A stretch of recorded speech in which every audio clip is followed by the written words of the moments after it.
আসসালামু আলাইকুম। আমি চাষির ছেলে, তাই চাষের মর্মটা বুঝি। তো এই যে পেছনে যে দেখতে পাচ্ছেন, এটা কিন্তু ঝাল খেত, ঝাল মরিচ, যার মূল্য ছিল গরুর মাংসর চাইতে বেশি।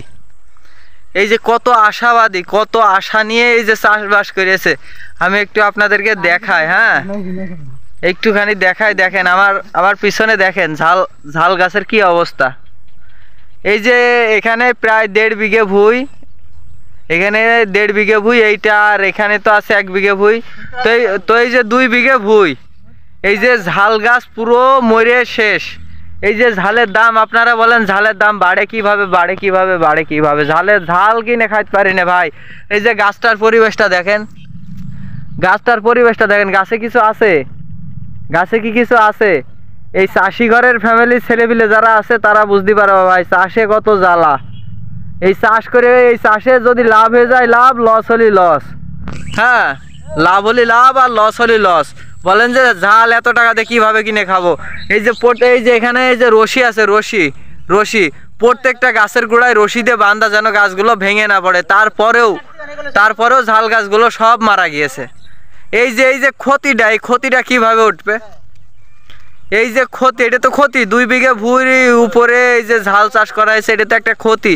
এই ক্ষতিটা কিভাবে উঠবে? এখন আমার চোখেই পড়ে, শুধু এইসব আমার চোখেই পড়ে। আর আমার চোখেই পড়ে কোনো লাভ নেই, কারণ আমার কোনো টাকা পয়সা নেই। আমি জায়গার খিসারত দেবো, কিছু দিয়ে সাহায্য করব, সাহায্য করার মতন আমার কাছে কিছুই নেই।